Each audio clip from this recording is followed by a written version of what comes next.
So, welcome everybody to the Soil CRC's panel discussion today on soil data and the National Soil Strategy.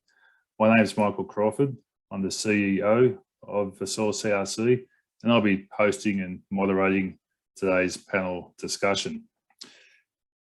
Before we commence, I'd like to acknowledge the traditional owners of the lands upon which we meet, wherever we are in Australia, and I pay my respects to their elders, past, present, and emerging. I extend those respects to Aboriginal and Torres Strait Islander peoples watching the webinar today. The ongoing sustainable management of Australia's soil provides an inspiration for all of us in the Soil CRC. We have a large audience has registered for today's panel discussion, and I note many new names there, people who might not have been exposed to the Soil CRC before. So a few words about the Soil CRC, who we are, etc. We are a collective of 40 partner organisations from across Australia, including 8 universities, 4 state government agencies, 8 industry groups, and importantly, 20 grower groups or farmer groups. And we'll hear from, in this panel discussion, some of the representatives of some of those groups today. We have funding from the Australian government and from our partners for 10 years. We're in just commenced the 5th year of our CRC. We have a large program of research and development aimed at giving farmers the tools and knowledge they need to better manage their soils and to improve their soil productivity and profitability. Today's panel discussion is a little bit different. We've been running a series of webinars, and I'll commence with just a little bit of an advertisement for webinars coming up into the future, which you may like to register for in the same way that you registered for this panel discussion. In a couple of weeks' time, 7th of September, we've got Esan Tabakoli from New South Wales DPI talking about research he's doing in the new products for subsoil constraints for acidity. We've got Amanda Shapel from Prime Ministers in Region South Australia on the 21st of September, talk about the projects she's working on in conjunction with West Australians of Melbourne University around improving the performance of sandy soils, a big issue across many parts of Western Australia and South Australia. And further ahead on the 5th of October, Dr. Craig Lobsey from University of Southern Queensland, talking about new sensors for measuring soil, some research that we're doing there. So each of those webinars you can register for via our website. And just on the topic of the Soil CRC, we encourage you to stay up to date with what we're doing by going to our website regularly, following us on Twitter, for those who are onto Twitter, or connecting with us on LinkedIn, and or following us on subscribing to our YouTube channel on the Soil CRC. And by the way, this webinar is being recorded, and this panel discussion is being recorded, and this and all our webinars are available on that YouTube channel and on our website for you to view later. Today's speakers, we have Peter Dahlhaus from Federation University, Richard Doyle from University of Tasmania, Jane McInnes from Riverine Plains, and David Minkey from Western Australian No-Tillage Farmers Association. All 4 of them working for organisations that are participants in the Soil CRC. And we're going to be talking a bit about soil data, what the Soil CRC is doing in the soil data, and also about the National Soil Strategy, which many of you will be familiar with, and which has objectives around soil data. So as preface into this discussion, let me just take a little bit from the National Soil Strategy, which many of you might have seen, and in turn, the Commonwealth Interim Action Plan for the National Soil Strategy. There's an objective in the National Soil Strategy, Objective 3C, to make Australian soil information and data available. And that's detailed in the plan, what they're going to do what we're going to do collectively in the first year or 2 years. The government's committed funds towards a pilot soil monitoring and incentives program. And essentially this has 2 components. One is the purchase and capture of historical soil data, And the second is incentives for farmers to reduce their soil testing costs into the future in exchange for sharing that data. And there's 5 key principles that underpin this program. That it will be farmer-driven soil monitoring to ensure resources are deployed to where they will deliver the greatest benefits to our agricultural sector. There'll be private sector delivered to maximise testing through the use of existing networks. Credit linked to ensure testing is of sufficient standard to support access to ACCUs. Open data to ensure that wherever taxpayer, public funds, pays for that historical data and or incentivises soil testing, that data is made available to researchers, investors and government departments. And nationally focused to ensure the best available existing and new data is captured and available to inform decision making and future government investments. Now that's all well and good, but collectively those who are stakeholders in soils from across Australia at all levels, from all sectors, we have an interest in working out how we can best make this work. And there's opportunities here, but there's also some challenges. And so that will be what will be discussed today. Now, just a little bit of housekeeping to this approach. We will have the chat function going, and I will encourage you to make comments in the chat function. And we've got over 100 people online, so it's not the sort of panel discussion where we can all talk with each other at the same time in using video, but using the chat function, I encourage you to post comments, put some of your own responses to the discussion points, to the questions that are being asked, and bounce off each other in the chat. There's a whole range of interested parties who'll be looking at that chat and what's going on, so you've got an opportunity to make a comment there. If there's a specific question that you want to ask of the panel members, type it into the Q&A box. And by doing that, I will review them and bring questions that to the panel. And you've also got the opportunity to upvote questions. So if there's a particular question or issue that's getting lots of upvotes, I'll make sure that that question gets asked of the panel. Now, I'll bring the panel members on and ask them to turn their videos on, and then we can kick off on the panel discussion. So we have Richard, Peter, Jane and David. So to kick things off, I'll ask each of them to take a minute or so to describe who they are, where they work, and what are their interests and expertise. So I'll go to you first, Richard. Richard Doyle. Thanks, Michael. So I'm Richard Doyle. I'm at the University of Tasmania, as Michael stated, and that's the state soil of Tasmania there behind me, the red ferrosol. I teach soil science. I've done so for over 20 years here at the University of Tasmania, and as a teaching, researching academic, I'm also involved in a range of research activities, and I'm very lucky enough to be involved with the Soil CRC and was with the Soil CRC from the beginning. And I act as one of the program leaders within the 4 programs of the CRC. And the one that I head up is the soil performance metrics, which this is a topic we're discussing today. Thank you. Thanks, Richard. So Peter Dahlhaus from Federation University Australia. Thanks, Michael. So I'm Pete Dahlhaus from Fed Uni. My background's really a geologist, but I've worked in soils and regolith and groundwater mostly for most of my career, mostly in southwest Victoria and Victoria in general. I'm currently just involved in research only with the Centre for E-Research and Digital Innovation, Principal Research Fellow. And within the Soil CRC, I lead up a project called Visualising Australasia's Soils, which is a project you'll hear a bit about during this discussion. Thanks, Peter. So Jane McInnes of Riverine Plains. Michael. Jane McInnes, I'm a project officer at Riverine Plains, based in Mulwala. We're a grower group that covers quite a large area in southern New South Wales and northern Victoria.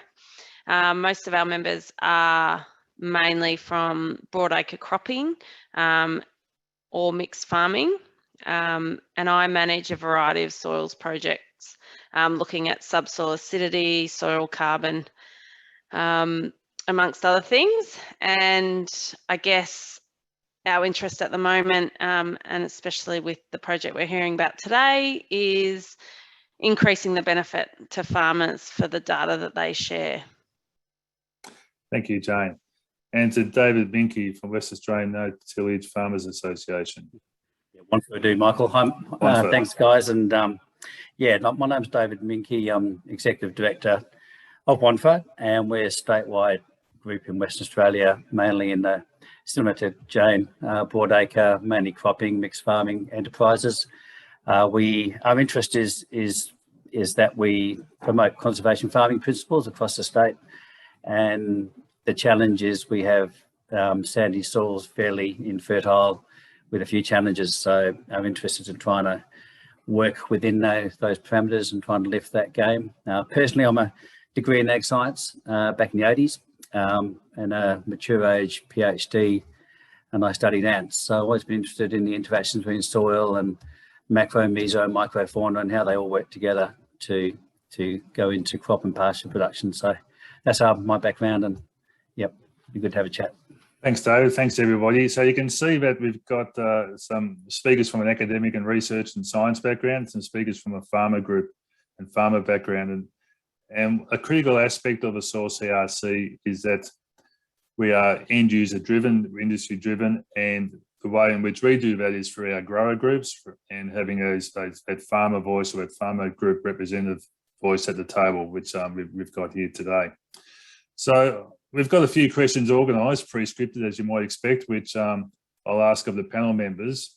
And we'll spend about half an hour doing that, a bit less, 25 minutes or so. And then we'll open up to questions that are coming in from the audience. So as I said earlier, type your questions into the Q&A box and also add to the comments in the chat box.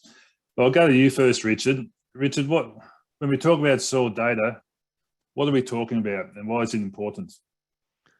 Well, first of all, thank you, Michael. Soil data is important to everybody, and I know today's focus is about farmers and farmer data, but it's by no means limited to them. Foresters, NGOs, engineers, ourselves, business and community, environmentalists, there's a lot of people that can utilise soil data, but farmers are the ones that operate the largest area of soils in Australia, and therefore the soil data is most pertinent to farmers, and often soil data questions are driven from that angle. Soil data, I like to encourage people to think about it in three kind of timeframes. That there is day-to-day information, day-to-day changes in soils. I mean, soils are living things. They're interaction between the earth, the mineral component of the earth, and the biological component. And so there's temperature changes, moisture changes in soils on a day-to-day basis, so as well as gas exchanges in soil. And so there's a need to have systems that are able to pick up those changes in data daily, a bit like the weather.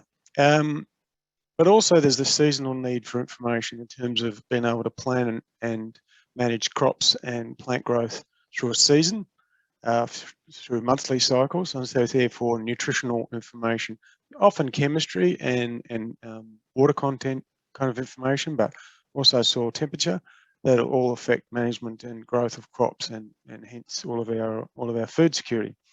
And finally, there's that sort of more longer term stable kind of components of the soil, the clay content, the clay mineralogy, the fundamental skeleton and nuts and bolts of the soil. And so it's all of these sets of data.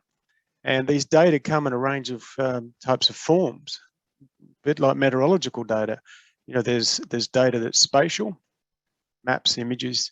There's data that's point, information, numbers, and also lines and polygons that we can see in maps. So all this data needs to be managed and to be able to be shared well and to be able to answer a multitude of questions because of, yes, farmers are a key user, but there's many, many other users of soil data. So that's a bit of an overview to tickle the conversation on, Michael. You're muted. Thank you, Richard. So, Peter, the Soil CRC has been going for 4 years now, 4 years of our 10-year program, and So recognising the need, we started to do something in the soil data area from the get-go, and which you've been leading. So maybe if you can explain to our attendees, what is the Soil CRC doing about making soil data available, and what have we learned from your project? So the Visualising Australasia Soils project is a soil data federation and web portal that aims to bring together the public sector and private sector data that can be shared for, whatever reason, researchers and farmers and catchment managers and others want to use it for. So the project participants are essentially pretty much all of the farmer groups and catchment management authorities in the Soil CRC, and include Landcare New Zealand as well, hence the Australasian part of it. Phase 1, which went for 2 years, finished in June, and phase 2 has just started, and that'll go for 3 years. So for Australia, we've got, as far as we know, about 1,628 open data sets that are available. These are got about 3 million soil observations in there, and there's hundreds of different soil maps as well. So one of the challenges that we face in this project is, how do we make all of that data available to everyone in a way that makes sense to the end user? If we look at the success of the project to date, I mean, it's clear that we're able to demonstrate that we can get data, soil data sourced largely from the private sector, and make that findable, accessible, interoperable and reusable, the FAIR data model. Of course, subject to the custodian's consent. So the control remains with the data custodians. We don't take the data, the data remains with them, and the control remains with them. So at the end of the first couple of years in this, we've got now data that's in the system from about 11 different farmer groups and a couple of CMAs. There's about 77,000 soil observations, more than 77,000 soil observations, about 827 sites that those data come from, and they're in the system and available subject to the custodian's consent. I guess the main lesson that we've learned from it is that in essence, soil data management, isn't what it should be in many cases, and data literacy is certainly not as good as it could be, both in the public and the private sector, I'd have to say. So most participants recognise, the unfortunate reality that they've got, high quality soil data, usually collected through some public funding by a trained person, and analysed by an accredited lab, but it's lost and forgotten because of inadequate management systems in the office or a change of staff turnover, that sort of thing, But for those data that have been mapped into the system from those groups, those 77,000 observations, they now conform to international data standards, data exchange standards. And so they're interoperably available, again, subject to the custodian's consent, for any future purpose, such as, serving data that is machine to machine to things like any applications or artificial intelligence engines or decision support systems. So it's worked. Right, thanks, Peter. So moving on to some farmer group perspectives, Jane first and then David. Jane, from a farmer perspective and from a grower group perspective, how is the Visualising Australasia Soils project helping you? Yeah, I guess building on a little bit about what Pete just said, farmers have been participating in research for so many years, and there's such a large amount of soil data collected, all for different purposes, and then it's put in a file somewhere and never used again. And so we need to build on this existing data and be able to access it both internally and externally, and so that, you know, future research or visualization can build on existing data and not recreate it. So being part of the VAS project provided that management option to put the data in one place and gives it the potential to be used again in the future with different permissions. And I think that's the big thing, is we could put all our data in it with permissions restricted, and it means that anyone can find the data, know it's our data, come to us, and depending on the project or what the data was collected for, we can then determine who we give it to. But just having data actually being able to be used or built upon is really important, so that we're not, every new project that comes out, researchers come to us and say, can we do this? And we say, well, it's been done. So yeah, I think it's really important to build on what's out there. Thanks, Jane. And to you, David?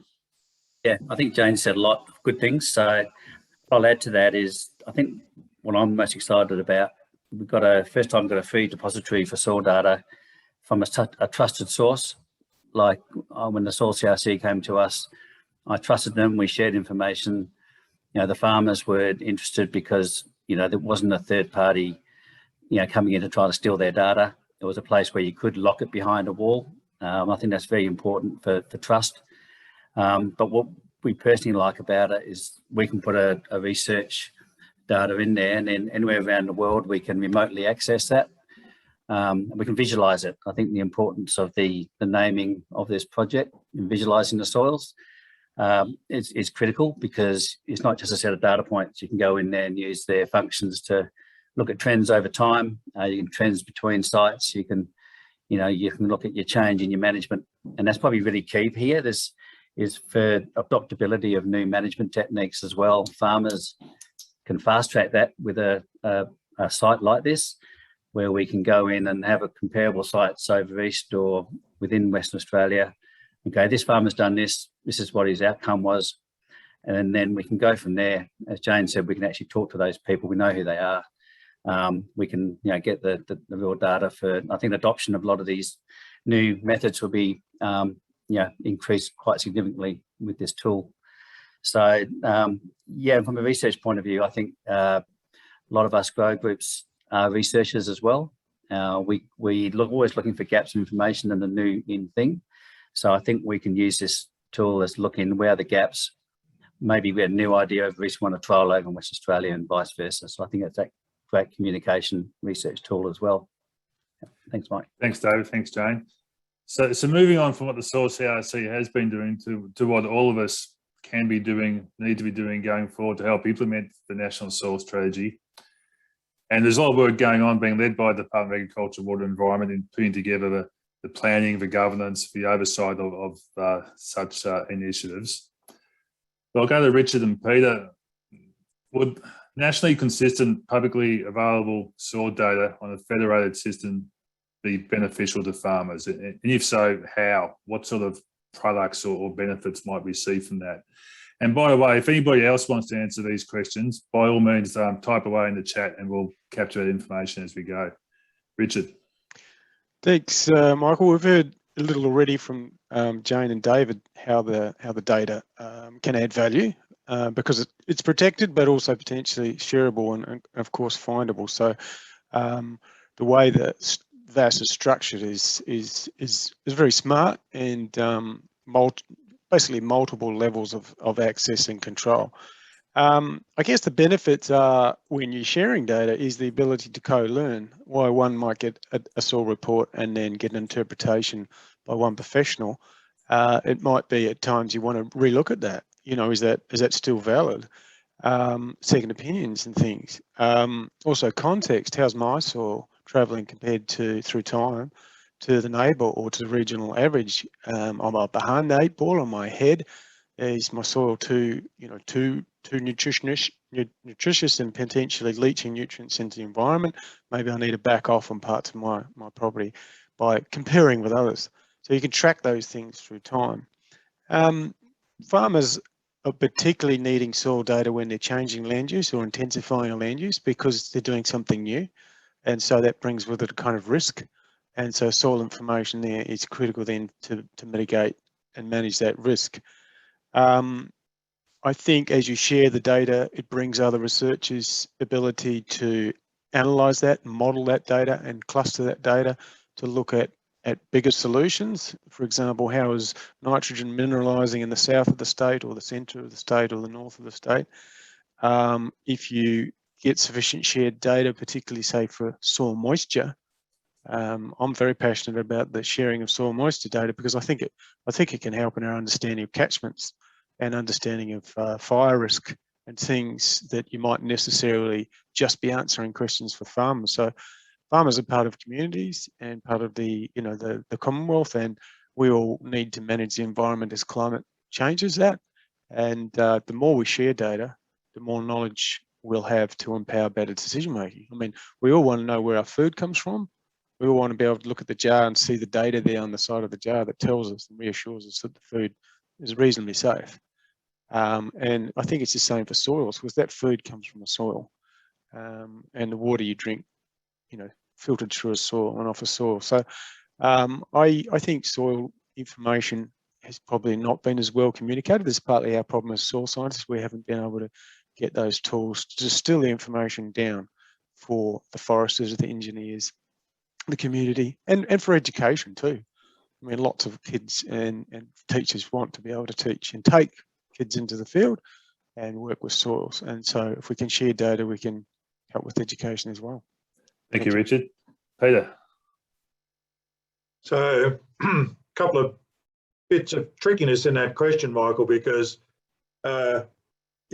nationally consistent, that's a really tough one. One of the things that came out of the VAS project is that, soil data ain't soil data, as they say, in the sense that the incongruency of that data, the mix and match is just immense. It took us by surprise, to be honest. I mean, there's about 20 different measures for phosphorus, So how do you actually get those to harmonise against each other? How do you harmonise, all these different tests and different ways? So I think that's one of the issues that need to be one of the challenges that we're going to have to face.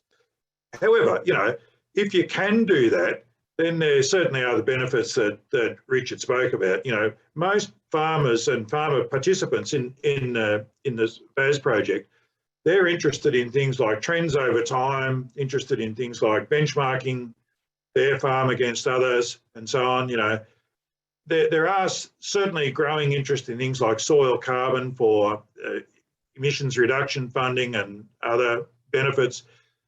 But most people are thinking ahead and thinking about access to markets, So if people are saying that we need to be, zero emissions, or we need to be clean and green, or whatever those things are, how do you actually prove that? How do you demonstrate that you're a good soil steward? And so this is one way that could work really nicely. And there are some rewards. Some banks are offering discounted loans or whatever for, protecting natural capital and all that sort of thing. So I think there are a growing sort of trend towards demonstrating with an evidential base that you're doing the right thing in order to access the markets. And personally, I think that's going to be the big reward. Thanks, Peter. Thanks, Richard. So moving on to Jane and David, we for National Soil Strategy, it talks about supporting farmers, paying farmers for that private data to be shared, to be made available, and also for soil tests, for future soil data to be incentivised by sharing in those costs. Would farmers be, so if government wanted to pay for that private data to be shared, would farmers be happy to do so, and under what conditions, and what other issues need to be considered? Jane? Yeah. Yes, as I said before, that farmers have been quite generous, and there's been a lot of trust, and I think that's probably the biggest thing, is the trust in giving it free, giving it to the government. You know, what are they going to use it for, or why do they want it? Is it going to be that it comes back and bites them with compliance, or if the discussion goes the other way and it's used to underpin a carbon market in a cropping scenario, or help benchmark, then that's a complete different conversation, and they'd be open about it. But traditionally, it's that trust. Farmers are hesitant to give away without an understanding of how or why it's going to be used. But I guess that's where farming groups like Riverine Plains and others come into it. That's where we can help. So if the government want to know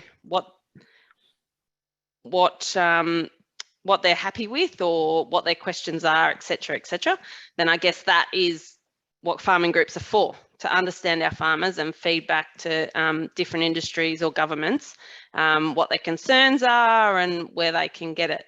I guess in a commercial sense, in the past, farmers, again, have to be clear, organisations need to be clear on what the value back to the farmers are. You know, like they've been burnt before, where they help out and then the organisation promotes their product, it becomes popular, and then it increases the value and the farmers don't get that value. So I think it's just being clear about the purpose. Thanks, Jane. David? Yeah, no, well said. It's more, yeah, it is about the value proposition, and I'm not sure it's particularly a money, or the money always helps these things it's time and money to do the soil testing, and large farms and a lot of the more advanced farmers tend to use soil tests a lot. They do pay for it themselves. They can see the value proposition in it. So I'm not sure an incentive of being paid to do it would lead to much greater soil testing, but it might push a few over the edge. It's more to do with that trust and what they're going to do with that data. And all farmers are really generous in their time. You know, they want to help other farmers. There's no us against or competing against other farmers around Australia. They want to help other people. They want to share their data in that way, but they, as Jane said, that trust with that third party, what are they going to do with the data? And I think as society, we're all a bit nervous about that. So, but saying that, I think most farmers, if given the right sort of value proposition to it and safeguards, will be more than happy to share that data. Just to perhaps prompt both of you, one thing we spoke about yesterday was the extent to which data can be anonymised, or how the data might be shared, but the exact location or the exact owner of that data might not be made public. Would that help in sharing the data? Yeah, absolutely. So yeah, I think again, you'll get a mixed responses. We're all different. Every farmer's different. Some farmers are more generous, and some farmers want to show off, and some farmers don't. And then some farmers want to protect, you know, their value.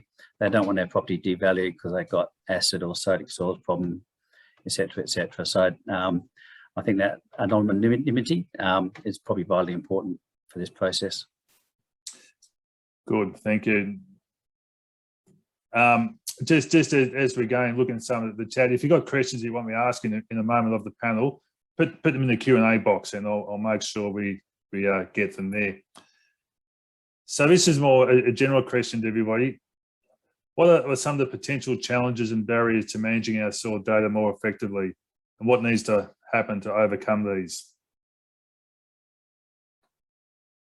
Peter, do you want to go first on this one? So probably the biggest challenge technically for us is that difficulty of people saying, I don't mind if you say it, I'm quite happy to share it with Michael, but I don't want to share it with Peter. And so this is quite an issue that we're trying to solve. So it's that fine-grained access control.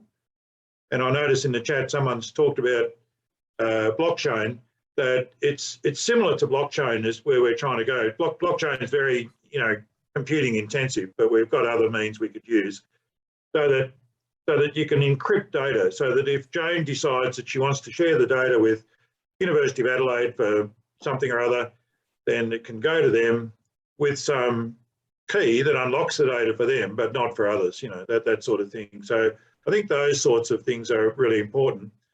with the anonymising part of it, it's interesting in that, for example, some of the data sets that we've put in, we've found that because they were collected under the National Land Care Program or other schemes, the head contract said these must be made available. The information must be made available. And so there's this question then around, you know, stick and carrot.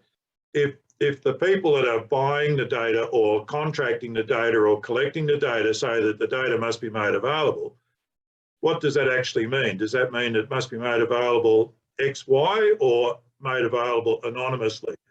These sorts of things need to be tightened up, I think, you know, to make people feel more comfortable.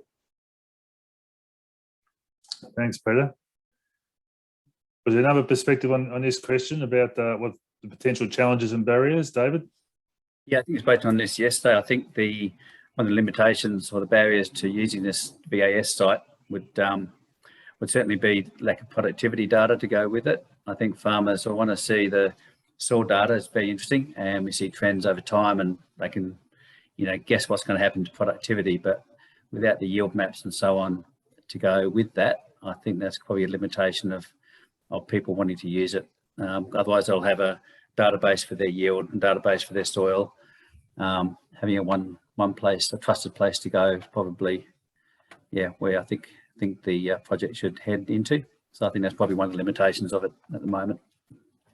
And that's speaking more broadly too, as we collect soil data, trying to collect the metadata around that soil data and the management data, the practices. So what are the practices that led to this particular state of the soil? You can see that the sun's moving over here. I've got a bit of aura about me here. Richard. Yeah, I mean, I think we live in a very data-rich world, and I would like to see that increasing that's also soil data. You know, our phones are being sent information everywhere all the time. If we don't start to share soil data, you know, people will move to the next step to ensure their foods are safe. There will be social demands and social questions onto farmers on how sustainably food is produced, and you know, people can monitor streams and get an inference as to how catchment's going and whether soils have been managed well or not. And so it is also in farmers' interest to know and to have experts work with their soil data to make sure that, you know, the soils are travelling well, the carbon levels are building or stable, and that there's no heavy metals, for example, you know, phosphate fertiliser. It took a while for particularly there was a significant problem in New Zealand with Nauru rock, which has very high levels of cadmium.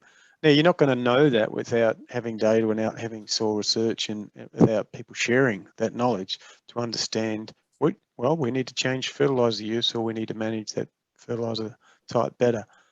Same with nitrogen mineralisation. Nitrogen's a very complicated thing. The more information we know about it, the more we will know about how much nitrogen might be released in a season, which could save farmers money in terms of how much nitrogen is needed to be applied for a crop. Yeah. Thanks. So I'm going to finish this part of the panel discussion with a quick question, a short question with a quick answer, a short answer from each of you. Looking ahead 10 years, what is your vision for how soil data is being managed in Australia? So, Peter. Well, for me, I mean, I just love the thought of having a whole stack of well-managed soil data repositories that can all talk to each other and you know, talk to other systems that are decision support systems and all that sort of stuff. So from my point of view, it's this sort of getting that the protocols right and the federation right and the value proposition for people to want to share their data in the first place, you know. So that's where I'm hoping it's going to be in 10 years. Thanks, Peter. Richard? Yeah, mine is a little bit like the Bureau of Mineralogy site, I guess, for soil and everything that relates to the soil, as I've tried to point out when I've discussed here. I mean, farmers are a big user of soil information, but a lot of the public soil data, you know, is excellent data and can be used in so many other ways to do with environmental management, education, forestry, as I've spoken. So, and the way data soil data is increasing through modelling of landscapes, through imagery, including things like radiometric imagery, where there's actually signals coming off the ground that we can pick up to understand soil. So it won't just be farmers testing their farms. You know, there are actually ways of measuring from aircraft and so forth what's going on in the soil. If we think of electromagnetic induction, for example, where aircraft were measuring this across catchments. I see that serving up of all of these different types of data as you see in a Bureau of Mineralogy. I see a soil data Very good. bureau. David, what's your vision for 10 years' time?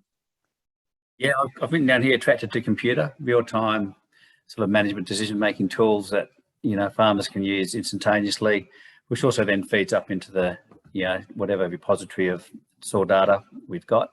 But I think that's, you know, where the world's heading, and we can have sensors that can talk to computers that comes up with an answer for farmers to real-time management or during the season management, even between seasons. I think that's where, yeah, in 10 years be fantastic. Jane, your vision for 10 years? Yeah, I guess similar. One, I'd like to see all farmers testing their soil. But then those maps like that Richard was talking about, actually having confidence in those maps and having them validated so that everyone has access to those maps. Okay, good. So we've obviously skated over many issues. We could spend a lot of time really going a lot deeper, but both the time and the format doesn't allow for that. And we've got a number of questions lining up in the Q&A, which I'll feed through. Not everyone needs to answer every question here, and some are quite specific and technical. I might actually come straight back to you, Peter, but we'll start off with those Q&As. So on all the soil data that's being collected publicly, privately, will the soil data feed into ASRIS? I can answer that, you can answer that, yes. So it's not our data. So it's up to the data custodians to make that choice as to whether it is or isn't. I've had a conversation with Peter Wilson, who I think is online, just last week, and we decided that there are so just back up, Peter. I mean, so firstly, two things. What's ASRIS and who's Peter Wilson? Oh, sorry. So ASRIS is the Australian, what is it? Soil Resource Information System. Yep. And Peter Wilson's a chief soil scientist, a chief soil data person at CSIRO. Go, Peter. Yeah, so there are some data sets, particularly from the Corangamite CMA and the Glenelg Hopkins CMA, that they've been collected under NLP2, and they've said these data are already publicly available. So they're examples where we can test the system to show what it could look like. But the actual decision will be up to each individual custodian. I think an important point there, Peter, is the principles of the strategy is if the government is paying for it, if the public is contributing to that, the cost of that data, either historically or new, it will be going into the national system. That's the quid pro quo, so to speak. Yes. Okay. Thank you. There's another question here for you, Peter. In terms of temporal data, how much of the 77,000 samples have a temporal dimension at same point, but in points in time? So David wins the prize for ONFA's data. There's 13 years of data there. Very good data, has soil carbon to answer Pauline's question as well. In that very, very, very nice, good collection of data, that particular one. And the rest vary. So some of them might have 5 or 6 years. Some just one single year of data. So it varies a fair bit, but we've got 3 years. Hopefully we'll get more and more legacy data in to demonstrate the value of that. Okay. An interesting question / comment there on data going into ASRIS. So can the soil data then be used to commercialise a product? And if so, do the growers participate in the profits of that product? Peter. No, that's not a question for me. That's a question for you, Michael. I don't know. Yes, I think the practicalities of such a system would be that the individual return to any one contributor of that to that data set would be so minuscule that the transaction cost would far exceed any potential flow back to individual growers. Conversely, I think what this question raises another issue is in being paid for data and signing over that data, what are those intellectual property rights that then get signed over associated with that data? That's a challenge which the appropriate people will work through. How anonymous can data be, especially if it's mapped? Richard, do you want to come in on that one?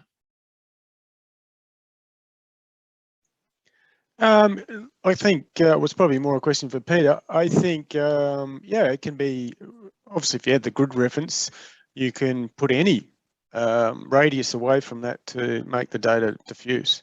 So it could be shared at the paddock dimension or the farm dimension, or even more coarsely if you're wanting to look at a national display, I guess. Peter? So I think two ways to anonymise data that are common. One is to pixelate it. So you've got, nearest kilometre, nearest 5 kilometre. But the more common way and the better way is to use digital soil maps. So digital soil maps that are sort of amassed data to give you the picture for a region, but you can't actually unpick whose data has gone into it, Okay. A question here. This might be one for Grow Group, for David and Jane also to consider. How might farmers who are under significant external scrutiny on the movement of nutrients from ag into the wider environment, and you can substitute that for a whole range of potential land degradation type issues, how can they be encouraged to share their data? What safeguards can be put in place or need to be put in place about compliance in regulated situations? Okay, Jane. You go, David. I guess that was my point when talking about why they would share it. They would need to know that they're not going to share it to then something come back onto them. From a region, I think that's okay if they knew that they could all share it from a regional perspective. Then that wouldn't be quite as bad. David? Yeah, I think, I mean, good thing about the system, you've got total control about what goes in there. So, I'm not saying people got things to hide, but, you don't have to. You can lock it down to a certain point. We're only broad kind of data, like our 13-year data set. We don't put raw data in there so people can steal it to publish. We put in summaries and so on and so forth. So, yeah, what information you put in is totally under your control, and how much that's locked down. So, yeah, I can't see it being a massive issue, but yeah, I think you've got the farmers are in control of that one. Can I just add a little comment there, Michael? Go. And that is that at the end of the day, managing a problem on the farm, if one is evolving, and getting good knowledge and understanding about that is important in preventing it getting larger. Stitch in time saves 9. And I think, the dairy industry in New Zealand has become slowly unpicked from the river backwards to the point where the New Zealand Maori are asking for the South Island back off the New Zealand government. So it's probably good to be sharing and getting answers earlier. It's not a matter of finger pointing. It's a matter of trying to understand this. We all need the food that comes from our farms. We all totally support our farmers, but they also need assistance on managing what are sometimes quite complex data sets and complex causes and reasons. There may even be economic and banking imperatives that aren't well thought through, that put pressure on the farmer, that need to be managed. It's not just the soil management technique that might be askew. Thanks, Richard. But we've got about 10 minutes left. I've only got a couple of questions ahead of me, so there's opportunity for people to type more questions in the Q&A if you want to dive down a particular area. There's a need. Need's not so much about what soil data is available for the topsoil. What is needed is subsurface or subsoil soil data. What programs can we have to support that data collection and sharing? Suggestions around farmer paying for the topsoil, programs pay for the subsoil, etc. I guess I'll start with you, Richard. One, the importance of subsoil data, and two, and obviously it's difficult, more difficult to get. That's why we don't get it. Yes. Yes. And to what we can do. Yeah, well, I guess I pushed to the two soils, the black soil there and the texture contrast soil next to me, and that, you know, those subsoils very strongly affect what happens above. In fact, often the problems emerge from the subsoil up to the topsoil. But yes, of course, farmers are managing topsoils and day to day, and that's where most of their root systems are feeding. I think increasingly into the future, though, as you know, topics like regenerative agriculture and sustainability increase, we will learn to produce crops that use more of the soil. I think because we're being so good at managing topsoils and we've got so much data on them, our food production systems have got very shallow root systems that just exploit that part of the profile. But as we look to the challenges of climate change and resilience in soils and resilient crops that work with the soil, let's use more of the soil. And so those questions of subsoil and the difficulties that the Soil CRC is working very hard on with hostile subsoils to improve these. And one of the very, very topical matters, which seems to be going quite well, is the putting of carbon mechanically into subsoils. I think is really important. So it's a really, really good question, because so much of the global focus is on, you know, soils, that top 30 centimetres, but there can be as much carbon stored in subsoils because of the higher density and the higher clay contents down there. We're just not studying it, and as you say, Michael, it's difficult and expensive. And I think this is where governments and departments that do generate good public data that helps drive some of these answers to some of these questions need support. So that advocacy thing in the strategy, that's really critical, and having a good soil advocate is able to help us penetrate into the immediacy and urgency which is politicians are constantly faced, to say, well, look, we need to invest in soil too, for very, very solid reasons. Thanks, Richard. And I might bring David and Jane into this. The question around subsoil, especially from Western Australian perspective and the northeast Victoria, southeast southern New South Wales, are farmers recognising the importance of subsoil information, subsoil data, and in their farming systems, and becoming more interested in sampling subsoils? David? Yeah, absolutely. Yeah, Tim's got a good point. Especially the last 10 years or so, we've sort of acknowledged that soil amelioration is a key aspect to a lot of our soils now. And it all stems from what's down below and what we can and cannot bring up to the surface, soil amelioration techniques. So understanding, I've seen some massive stuff ups in the West where farmers have, you know, the trend is to deep rip or to mob or plough, bringing up absolute rubbish from at depth, and like, you know, the paddock blows for the next 5 years. So understanding that subsoil from a management point of view is absolutely essential.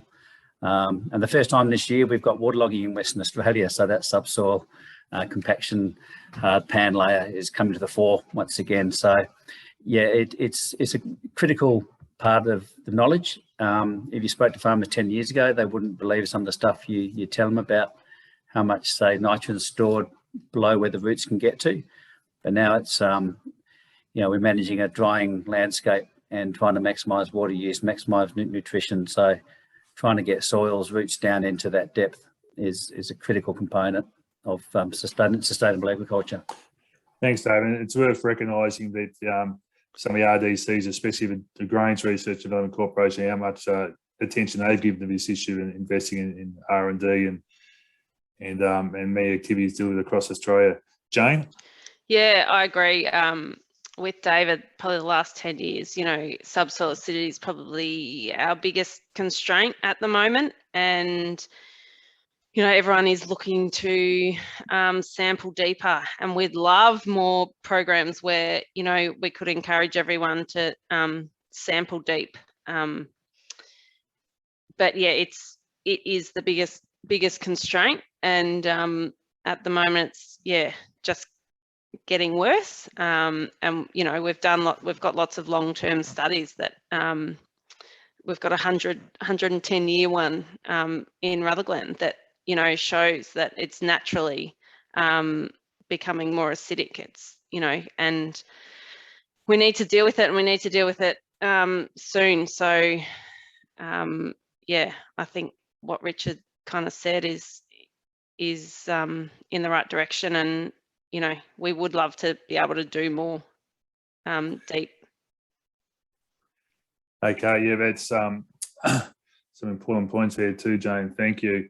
I'll start to wrap up, and there's a question here from Alison, Peter, which probably brings some of this conversation together.